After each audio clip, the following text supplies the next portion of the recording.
नमस्कार, मैं हूं पी मोहन और मोहन मीडिया में आपका स्वागत है।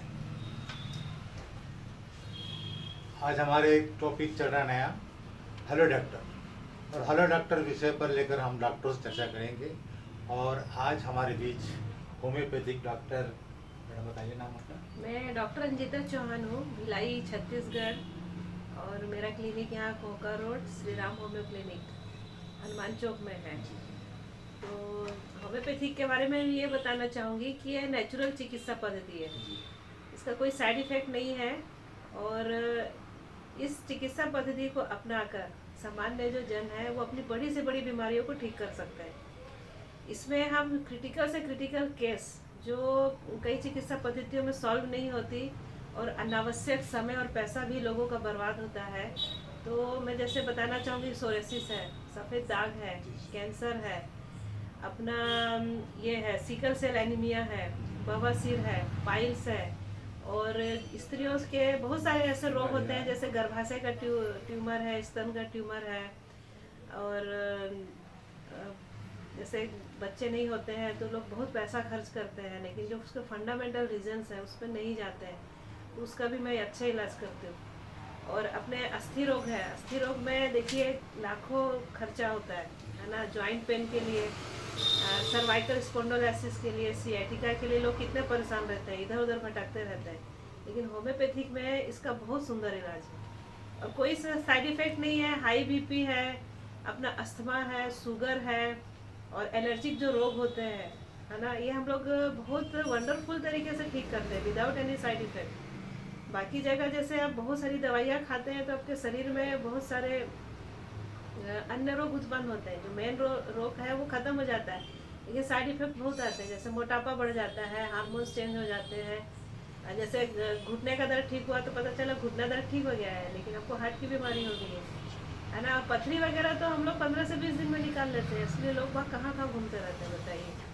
और अपने जो जेनेटिक कोड डिफेक्टेड केस हैं वो भी बहुत अच्छे ठीक होते हैं। जैसे कि ये है मस्कुलर डिस्ट्रॉफी है, मंगोलिज्म चाइल्ड है, ये बहुत अच्छे ठीक होते हैं। और स्नायु रोग हैं जैसे मिर्गी है, हिस्टीरिया है और हकलाना है और बेल्स पेलेसी है, टेट्राप्लेजिया है।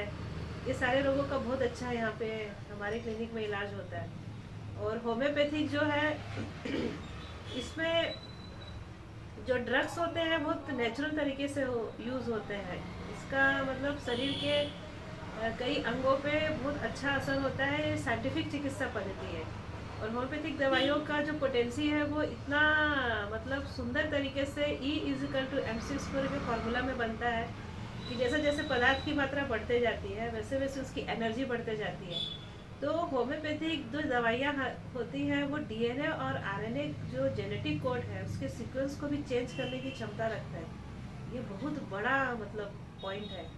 लेकिन क्या कारण है कि अधिकांश लोगों की जो ट्रीटमेंट है वो एलोपैथिक पर ज़्यादा पसंद करते हैं और होम्योपैथिक बहुत लंबे समय से धीरे धीरे असर करता है। नहीं, होम्योपैथिक में ना धीरे धीरे असर होता है ऐसा नहीं है। मेरी क्लिनिक में तो इमिडिएटली फर्क पड़ता है। अच्छा। जैसे बीपी का कोई पेशेंट आता है तो हम 15 मिनट में बीपी उसका नॉर्मल करते हैं। लो बीपी के पेशेंट को भी हम 10 से 15 मिनट में नॉर्मल, फीवर का पेशेंट का फीवर।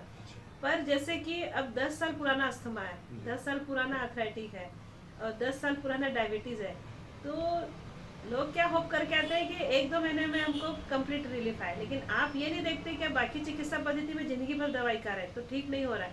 पर हम उनको बोलते हैं ना, take the time, some time दो हमको कि आपका ये जो बीमारी है वो 1.5 से 2 साल में हम ख़त्म कर सकते हैं, है ना। एपिलेप्सी 3 साल में ख़त्म कर सकते हैं। सफ़ेद दाग भी हमको टाइम लगता है, सोरेसिस भी हमको ठीक करने में टाइम लगता है, लेकिन ठीक होता है। लेकिन लोग इसमें टाइम नहीं देना चाहते। हमारे देश की बहुत बड़ी आबादी शुगर से पीड़ित है ना। लेकिन ये एलोपैथिक में ज़्यादा लोग भरोसा हाँ, करते। क्या आप इसको ऐसा तो कहते हैं कि ये पूरी तरह से ठीक नहीं हो पाता, जब तक जिंदगी तब तक दवाई खाना ही पड़ेगा?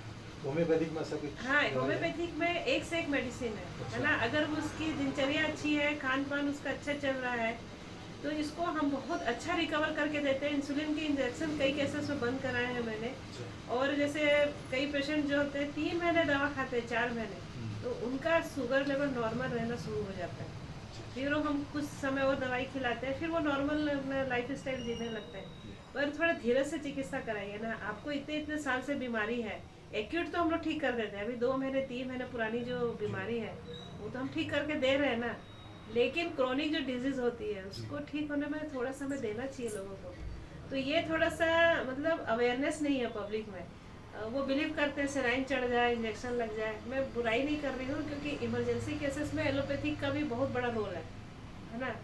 लेकिन जैसे अपना जो होम्योपैथिक चिकित्सा पद्धति है उसका सबसे बड़ा रोल क्या है कि आप इसको दवाई खाते हो तो आपको कोई साइड इफेक्ट नहीं होता है, नहीं होता। ये श्योर है एकदम। ये श्योर है, बशर्ते कि डॉक्टर जो है थोड़ा डोज क्वालिफाइड हो। पर अभी समय बदला है, अभी तो एमडी लेवल के डॉक्टर्स आना शुरू हो गए हैं, तो अभी होम्योपैथी को भी मतलब एक रेस्पेक्ट मिलना शुरू हुआ है। नहीं, अधिकांश लोगों का ये इच्छा रहती है कि एमबीबीएस ही करे और होम्योपैथिक आयुर्वेदिक में ज़्यादा इंटरेस्ट नहीं रहता लोगों का। ऐसा क्या था? वो इसलिए भी है क्योंकि एक जो एलोपैथिक सेटअप को गवर्नमेंट ने क्या दिया हुआ है, पूरा सपोर्ट दिया हुआ है। आपको जगह जगह एलोपैथिक हॉस्पिटल, एलोपैथिक डिस्पेंसरियाँ मिल जाएंगी, एलोपैथिक के डिग्रियों के बड़े बड़े कॉलेज मिल जाएंगे आपको। जैसे वेल सेटअप होम्योपैथिक हॉस्पिटल, जबकि होम्योपैथिक हॉस्पिटल होते हैं, मैंने ट्रेनिंग ली है ना। पूना में, पिंपरी में बहुत बड़ा होम्योपैथिक हॉस्पिटल है, एशिया का सबसे बड़ा होम्योपैथिक हॉस्पिटल है, 14 मंजिल का। ये कहाँ पर है? ये पिंपरी में, कहाँ पर? डॉक्टर निकम का। पिंपरी कहाँ पर था? ये पूना में पड़ता पूना। है ना। और भी साउथ में है, बॉम्बे में भी है, कैंसर हॉस्पिटल है, साउथ में भी है हॉस्पिटल। लेकिन बहुत बड़ा हॉस्पिटल 14 मंजिल का जो है वो पिंपरी में है, डॉक्टर निकम का। वहाँ से मैंने ट्रेनिंग ली है, फ्रेंड से मिलता है। छत्तीसगढ़ में हमारे कितने हॉस्पिटल होम्योपैथिक के? नहीं कॉलेज है, एक भी नहीं है। एक भी कॉलेज नहीं है? कॉलेज तो 2 हैं। कहाँ पर है ये रायपुर में है, बस, और कहीं नहीं है? और कहीं नहीं। होना चाहिए आपके हिसाब से, तो सरकार को इसको होना समझाना चाहिए और अच्छे कॉलेजेस होना चाहिए, है ना। तो इसके एंट्रेंस एग्जाम क्या है, नीट के मार्फत आता है या फिर? इसके होते हैं जैसे हाँ, नीट के माध्यम से भी जाते हैं, कुछ सीटें वहाँ से होते हैं, प्राइवेट भी लोग एडमिशन। फिर इसमें बहुत ज़्यादा खर्चा है। हाँ, प्राइवेट में थोड़ा खर्चा रहता है। और लेकिन वहाँ पे भी एक चीज़ है कि हॉस्पिटल नहीं है, हॉस्पिटल की सुविधा देना चाहिए होम्योपैथी, गवर्नमेंट को ध्यान देना चाहिए कि जितने होम्योपैथिक कॉलेज चल रहे हैं उनको आधुनिक तरीके से बढ़ाया जाए। हाँ, तो आपका ये कहना है कि होम्योपैथिक चिकित्सा को भी सरकार को संज्ञान में लेकर के हाँ, कॉलेजें खोलनी चाहिए और उसको और अधिक बढ़ावा देना हाँ, चाहिए, होना चाहिए। और बीबीएस के अलावा। होना चाहिए। और जैसे बड़े बड़े जो अपने गवर्नमेंट के जो हॉस्पिटल होते हैं ना, तो उसमें होम्योपैथिक का भी कैजुअलिटी होना चाहिए, होम्योपैथिक का भी मतलब इंडोर हॉस्पिटल साथ में रखना चाहिए।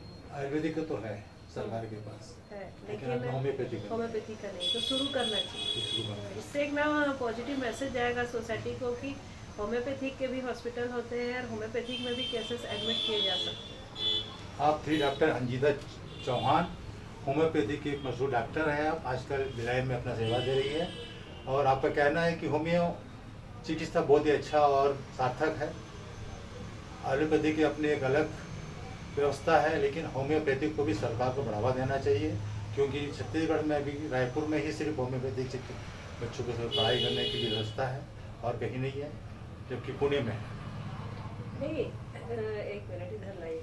रायपुर में भी है और बिलासपुर में भी है, लेकिन आधुनिक जैसे बोलते हैं ना कि समय के साथ क्या होता है, अपन उसको आधुनिकरण करके उसको हम चेंज करते जाते हैं अकॉर्डिंग टू टाइम। लेकिन होम्योपैथिक साइड में गवर्नमेंट ने ध्यान नहीं दिया, तो जो कॉलेजेस होते हैं उसको मतलब अच्छे से बढ़ावा दिया जाए और वेल सेटअप हॉस्पिटल वहाँ प्रदान किया जाए, तो अब पब्लिक में एक मैसेज जाएगा। क्योंकि पूना में जो सबसे बड़ा एशिया का सबसे बड़ा होम्योपैथिक हॉस्पिटल है, वो एक उदाहरण है कि होम्योपैथिक हॉस्पिटल हो सकते हैं इतने अच्छे से, तो देना चाहिए संज्ञान में। ये हमारा कार्यक्रम था हेलो डॉक्टर, और हेलो डॉक्टर सीरीज में हमने आज डॉक्टर अंजिता चौहान से मुलाकात की और अगला एपिसोड हम किसी डॉक्टर से मुलाकात करेंगे। नमस्कार।